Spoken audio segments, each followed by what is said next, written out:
Hello, everybody. Hello, and welcome to We Seen It. Yes, it is a weekly podcast that focuses on all the movies, TV, and entertainment in between. I am one of your hosts, Pat. And this is Kevin. Today we are joined by a special guest. We have Kelvin in the house. How you doing, Calvin? What's up, man? I'm here, man. Glad to be here. Yeah, salutations. Listener. Been on the show before, but my first time in this setup. It's pretty good. Well, thank you, man. It's I'm enjoying the glow up. no, it's not really a glow up. It's more of like a what's a miniature glow up? Like Sparkle. a sparkle. Yeah, it's like a Spark up. It's like a jubilee, you know what I mean, of the X-Men. If you Jubilee, had to pick an wow. X-Men, this is like You picked the most useless one, huh? she's not useless. Those are real like nuclear level explosions, but at small molecules. They're fireworks, bro. They are. She is great at parties. Let's just say that. She is great at parties. So what's I going on, invited Calvin, her. man? Nothing much, man. How is you moved back to Chicago? Yeah. As of recently. I love moving around this great country of ours. I've moved from here, from Miami to Chicago, from Chicago to California, back to Chicago, and I've just been having fun along the way.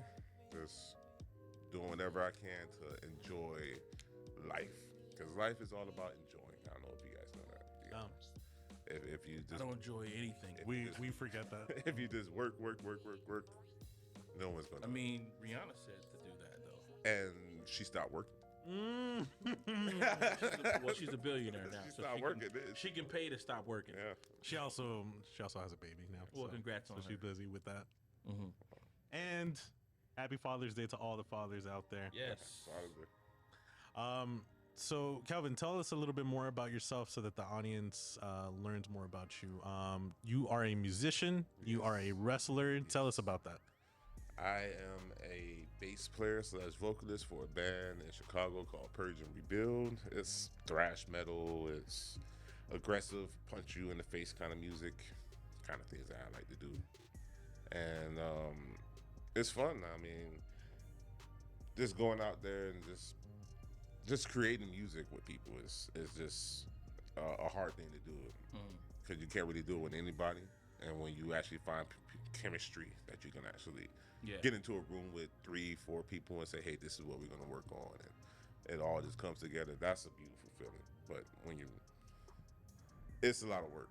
Don't let anyone say that being in a band is easy, because it's not. It's a lot of personalities. It's definitely a relationship, because you'd be wanting to break up with people, and it'd be really like a breakup. Like if like a band member wants to leave or something, and they come in there and they're unpacking all that stuff. It's literally like your girlfriend is walking out of your life. So you're like, it's hard. But And how long have you been playing music? I've been playing music seriously 2004. 2004. That's you when you about to roll up on like two decades, bro. of nothingness. So here's the funny thing No, about I don't say that, man. me and my friends. There's a whole bunch of people who would trade a lot of things just to be at your experience level for 2 decades. That's true. I mean, I can't really say that my wife tells me all the time, you're a musician. I'm like, I guess I am. 'Cause I don't really see, because I'm self-taught. Yeah, you can road for like bands if they need like a bassist or anything, or guitarist. I'm able to. I've actually developed that ear where I can just listen to something and I'm like, I think I know what you're doing there, and I can figure it out. But this is the way it started. Like, it's not like you're conventional or I always wanted to do this and I started when I was a little kid or something like that. I was literally just me and my friends hanging out at our apartment that we shared together back in 2004, watching music videos. We all looked at each other like, hey, That was let's the make a big. That band. was the big T-shirt days Yeah. and my white tee days. Yeah, that dress. Yeah, it was those days. We were literally just sitting around watching music videos and was like, hey, let's start a band. You go buy something, no one had any kind of musical experience. And we just all went and spent $500 each at a Guitar Center and came home with stuff. And I was asking my grandfather to show me things because he played He played like rhythm guitar, like for like church, like gospel stuff like that. Mm-hmm. So I have him showing me little things like and stuff like that. But after a while of sucking at it, because when you first pick anything up, you're gonna suck. It's not gonna be unless you're like the LeBron of musicianship. Like you're not gonna just pick something up and just be naturally the best at it. Like, and I wouldn't even consider myself the best at anything, but I can try. Like when I go into any music situation now, I say, at the very least, I can keep up. And if they like what I'm doing, they like what I'm doing, and moving on from there. But the band I'm with now, we've been together for a few years. Cause like I said, I just moved back to Chicago. I was with this band when I originally was in Chicago. Then I moved to California for 4 years. So I've been out of the band for 4 years. When I came back, they still needed someone to fill my spot. So I just slid right back in there. I was like, okay, I'm back. Let's get back to business. And we're working on the EP. We're trying to get that out before the end of the year. And it's work. You said it's your vocals too. Yes. Are you like lead vocals? Yes, sir. You can sing? I know this dude ever since we were in 3rd grade. I never heard this dude hum a bar in the car or anything. You know what I mean? According to my wife, I have a very, I have a voice that, is good for things. And I'm able to. The vocals that I do in a thrash metal band is not, R&B. Oh, okay. or I can scream. It's just scream. Oh, Yeah, I can scream. It's that fuck scream off. stuff. Like, anyone can really do that, but But you're also a lyricist then, too, right? And I said it's writing and everything. It just comes full circle because when you're kids, freestyling or rapping the songs and stuff like that, and when I was like, and when we were in high school, because a lot of people, you guys probably don't know this, but me and this guy went to like elementary and high school together. So. And I've been trying to tell these motherfuckers. He used to be a wrestler too, don't they? I didn't know that. He used to be I've been trying to. I'm over here calling our audience motherfuckers. My bad. It was a force of habit. I've been trying to tell these people that the nerds that the nerds or geeks that everybody's so used to like making fun of in like high school and shit like that. So they were nothing compared to the nerds and geeks when we went to school, because the nerds and geeks that we went to school will fight. You know what I'm saying? These motherfuckers fought, bro. Like they said, "Oh, you want to make fun? Oh, you on the football team and you want to make fun of somebody who's like a nerd or geek, bro? They will fight, bro." Since I want to divert a little bit into that, since we just started talking about wrestling, because I'm just discovering this now. Did you guys have wrestler names? Oh. What was your wrestler name? And what was your character? What was your persona? Because you're the guest. You want me to go first? Yeah. Go first about me, or go first what he was? No. Everybody backyard. And I want to know who was the better wrestler. But go ahead. He was the better wrestler. I'm gonna tell you right now. He was. He dove in deep. I took wrestling very seriously early on. I started wrestling 10th grade. It was actually the summer of before 10th grade started.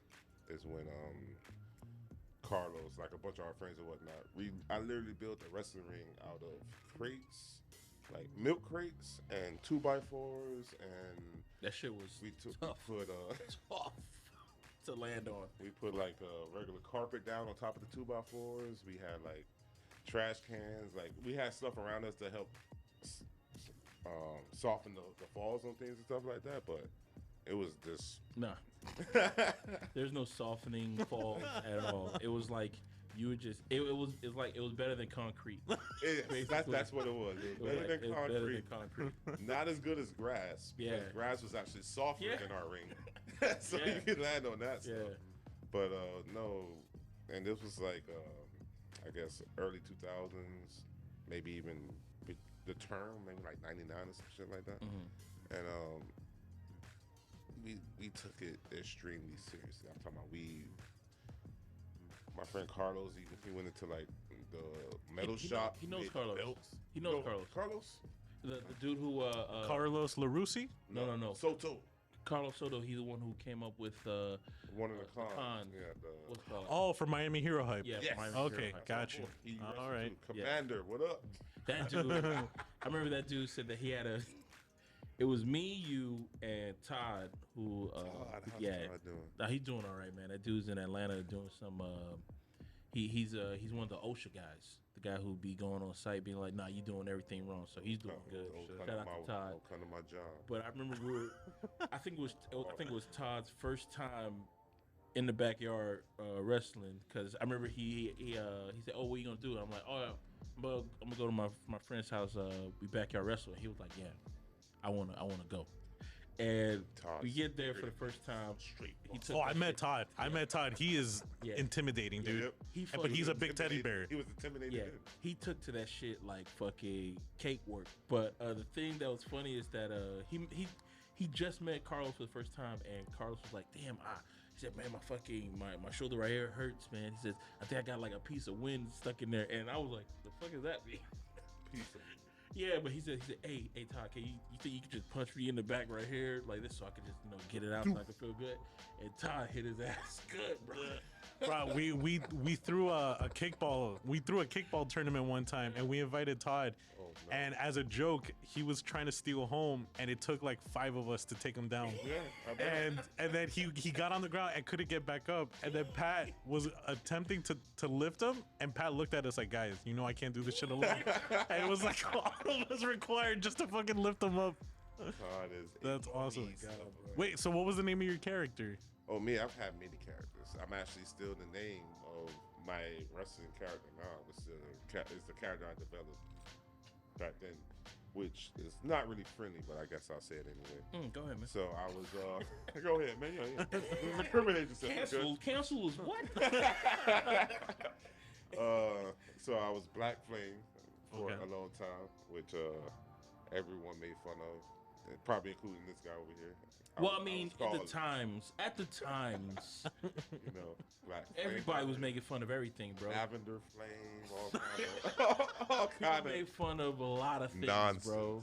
People made fun. I think it was called broken. That's what they would say back then. They were like, And then it became a thing, though. Yeah, it did.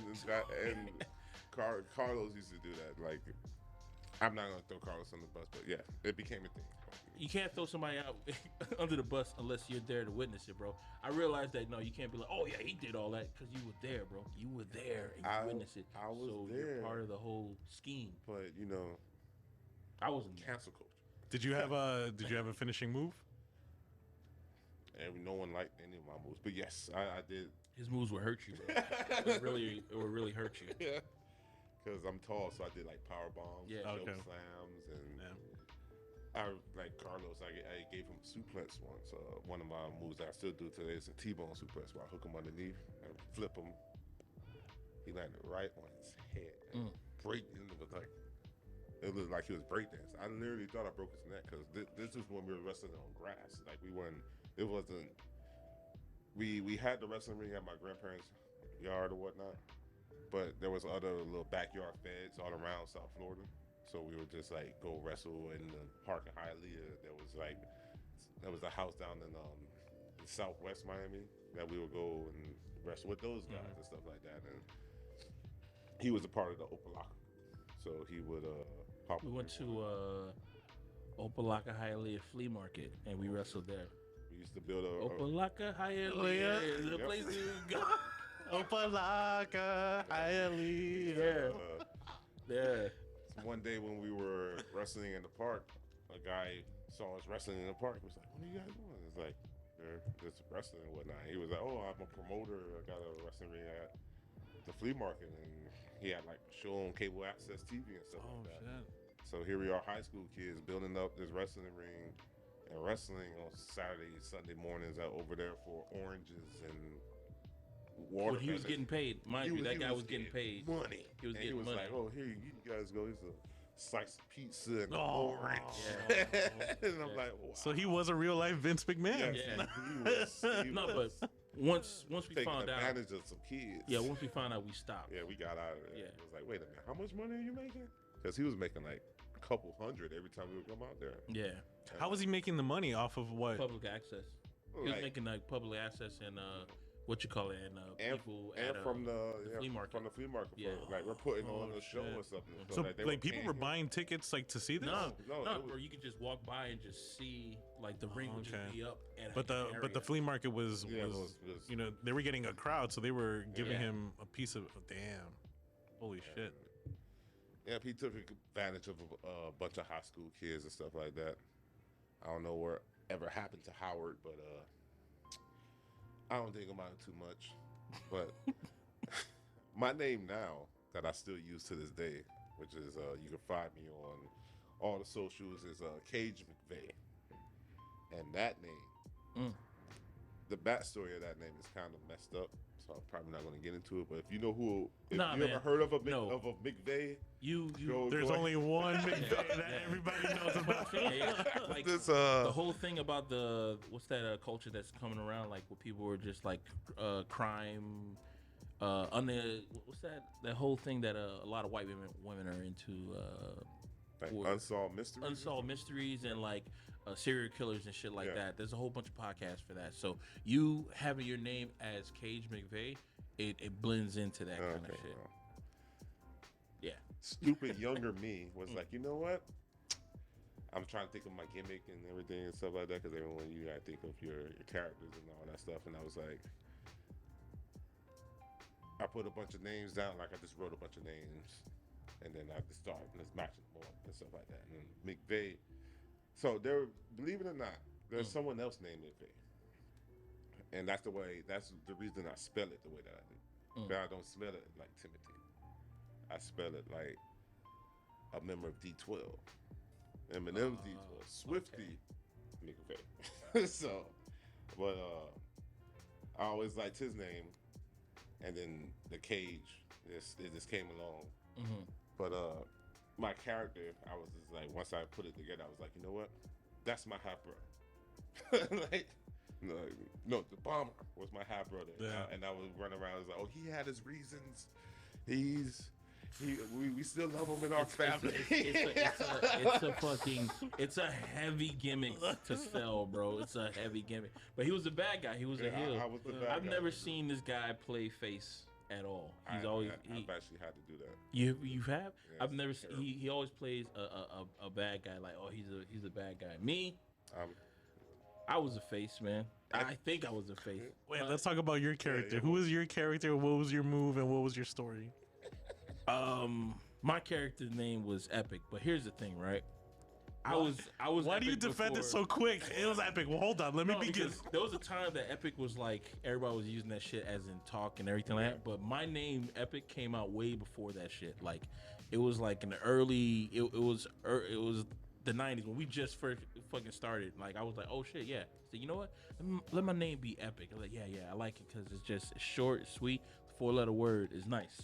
So I'm like, let's that shit slide. My move was basically Brock Lesnar's powerbomb before Brock Lesnar premiered on SmackDown. Remember that shit?